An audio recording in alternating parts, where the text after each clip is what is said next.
in the news. In our tiny news station, we have to cover the news of a groundbreaking discovery made lately. Here is the discovery. The way that you feel, how you feel when you are being tortured by somebody, because torture involves a person or persons torturing you. Another name is Inquisition. They even had special instruments for torture, one of which was presumably a hammer and a nail which is hammered into your eye. The way you feel when you are being tortured is completely different than the way you feel when you eat a cupcake. Repeat after me. How I feel when I'm being tortured is absolutely different than how I feel when I eat a cupcake. The greatest discovery in the world, a breathtaking discovery. Tell everybody. Repeat it again after watching this video again. Write it down and tell everybody. Tell all the Jews in the concentration camps who were tortured by SS men.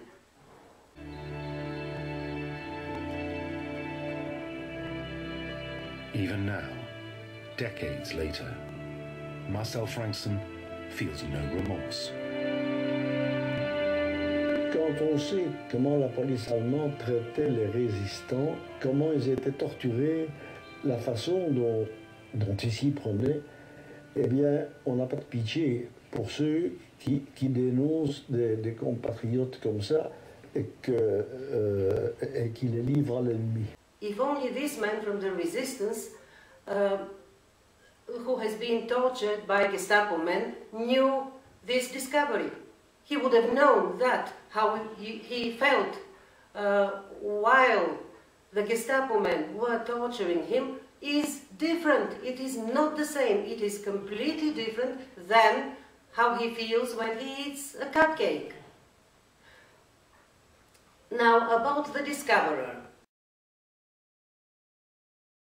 We have enlisted the help of a paper written by Professor Rabbitkreuzbaum, who uncannily looks very much like a national hero, a great poet of one of the small Balkan countries.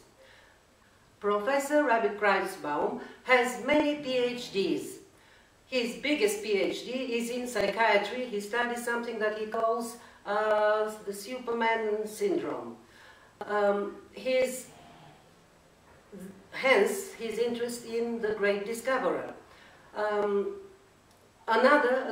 The biggest again, PhD that he has is in logic.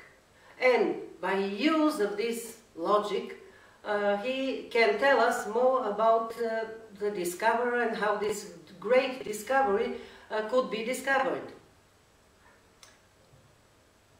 I remind you, the way you feel while you're being tortured is not the same. It is completely different, like a great, great distance in how it feels from the way you feel when you eat a cupcake. Professor Rabbitkreuzbaum, in his paper, he notes that the discoverer, whose name is Inmendham, he has channels on YouTube to make people profit from his discoveries. Professor Rabbitkreuzbaum has studied him, and he has discovered that this person comes from another world. In the following way, by logic, he discovered that. He has heard him say that in his intelligence he is far, far, far above the humans on Earth.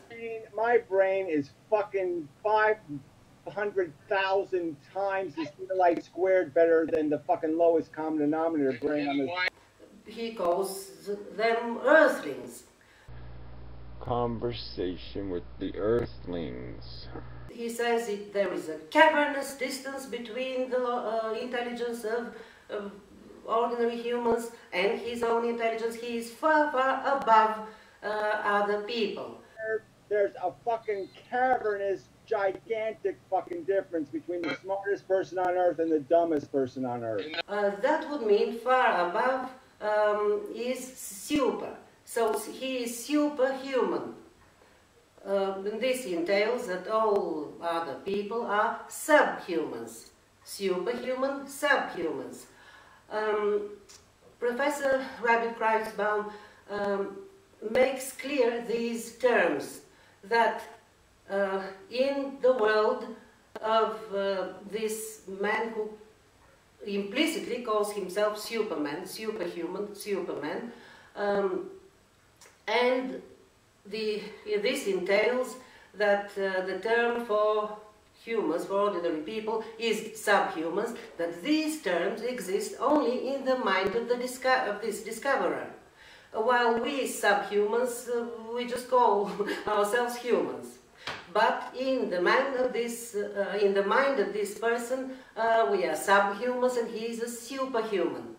Now, where Professor Rabbitkreuzbaum has deliberated, where is the world from which this great discoverer comes from? It is above humans. Can it be another planet? But the person who the professor studies has not said that he is an alien. So there can't be another planet in our universe. Can it be this theory? Professor Kreuzbaum has PhDs in science, in physics and other sciences. There is a theory about the multiverse. Could this Superman, in his own thoughts, be coming from another different universe? But in science, in our subhuman science, what we call human science, scientists say that there can be no connection between different universes. So, no, he couldn't be coming from a different universe. So, the conclusion of this professor, this scientist, is that he comes from a separate world in his own mind, which is different above than our ordinary world. And that is the world where he comes from. There are other clues as to this inner world.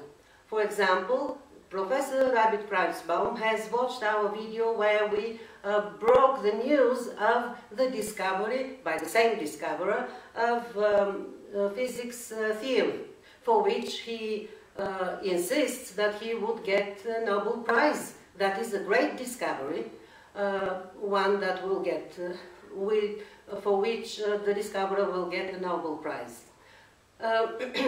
So in this breaking news, we voiced several objections that the members of the Nobel Prize Committee may have to this theory.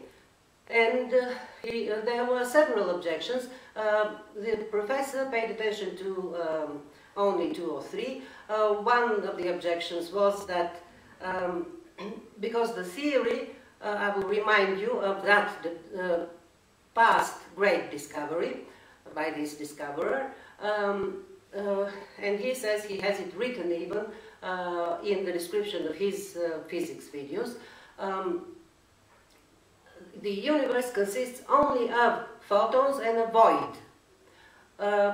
So everything that we see, matter, is comprised, made of these photons.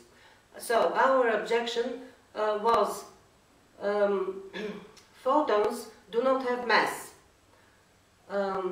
If matter is made only of these photons, how come matter has mass?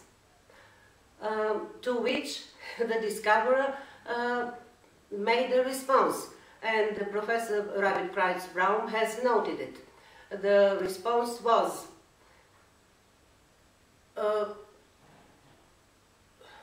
photons have mass. there is a mass of them. There is a mass of photons, many of them, there is a mass of photons, so they have mass. And that is how matter acquires mass. Apparently, in the world of this discoverer, science must be different, because here in our subhuman, or what we call human world, science is different. This ends our news program. Goodbye.